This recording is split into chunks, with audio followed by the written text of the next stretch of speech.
Shalom. All praise to the Most High, Yahweh, Ba'asham, Yahushua, Ba'asham Kakodash, and double honors to the apostle of GMS, and to the bishops, the elders, and all the sincere brethren that are laboring the truth across the world, and to all the sincere brethren and sisters that are listening to the truth. And I pray this may be another edifying lesson to the flocks, and whatever the Most High want to do this message, let it be heard.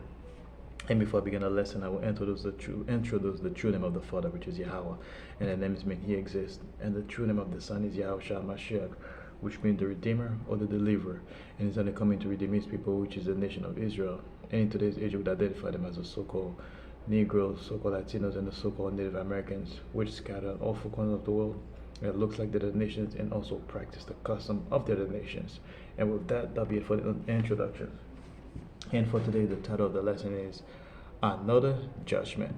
And I was going on TikTok, I saw it yesterday, to one of the brothers' videos, and I watched it yesterday, and today I'm going to do a lesson on it. And the title is Cops Discover Bodies in Woman's Trunk Doing Traffic Stops. I would like to show the video, but the location I am is quiet. I don't want to make noise. So, yeah, I believe it happens on, I think the video that I saw yesterday says it could be, I think might be Baltimore.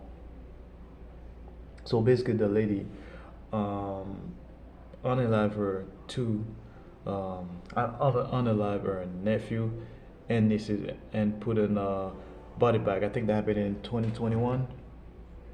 Let me see. Full video. Nicole Johnson body cam footage, interrogations, and sentencing. She describes what she did to her nephew and niece, aged 5 and 7, who she left in the trunk. And things say 2020 to 2021. So that happened around 2020, 21. I guess. So she unalived them. So I only watched the clips. Where she is right now, she's in the interrogation room. So I don't think they're gonna show. I mean, if you want to know further information, you probably have to go on YouTube, find about the kids, what's going on. All I know is she basically brutally unalive her niece and nephew, and the cops was driving, and they smelled like a horrible stench in the car that was in front of her, which is her car, and they stopped her, and they told her to get everything out of the car, out of the trunk, and she has like a bunch of blankets, wrapping bags, and they find the suitcase, and at first the cops would open the suitcase, and they told her to continue to open it, and no, I mean the bags, and they saw a bunch of blankets, and when they come to the suitcase, they told her to open it. She didn't want to open it. Meanwhile, the whole time the cops was talking to her, they were like, she was like naturally calm, but once they come to the suitcase, that's when she started getting nervous. And once they open it, they say open it. They saw what happened. They saw the horrible dead bodies, man, and those bodies was in the suitcase for 14 months. And she started running and the police were shocked. And basically, she's running. They start chasing her and they grab her. So I'm reading the comments. A lot of people saying, "Oh, she did things like that should have happened. Those kids were innocent.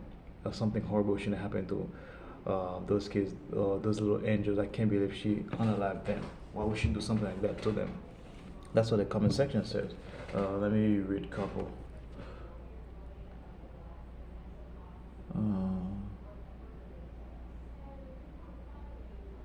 Yep, you see people say, y'all heard she said dead bodies before the cops even found the other kid's body. Rest in peace, babies.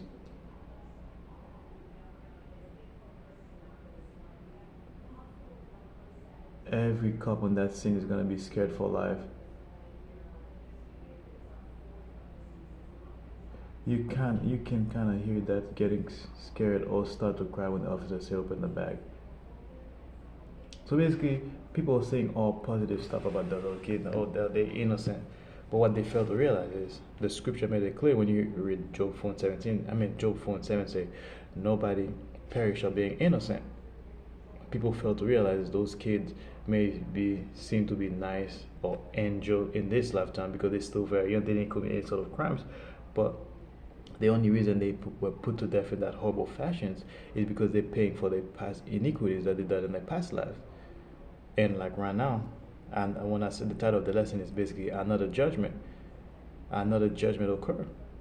That's the time we're living in right now, man. The Most High is not playing with anybody right now.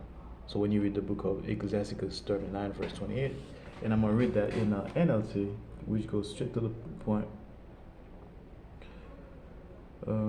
It says, Ecclesiasticus 29 and 39 and 28 says, there are spirits that have been created for vengeance. So the Most High created certain spirits strictly for vengeance, and every day we're waking up, we've seen those spirits are taken into actions. And in the anger, they scourge heavily. So in the anger, they basically scourge heavily. In the time of consummation, they will pour out their strength. So basically, when it's time to execute their missions, they're just gonna go all out. Which means a lot of people are leisure. The Most High really have a lot of death angels, and when it's time to activate, they just go and fulfill their duties.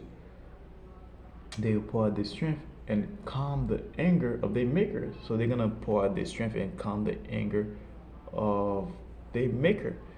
Who's the maker whose anger that's gonna get calm? Is the anger of the Heavenly Father Yahweh.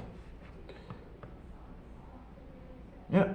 So that's it for the lesson, man. So I pray that was another edifying lesson to the flux and whoever the Most High want to this message and let it be heard. And with that, I can say, Shalom.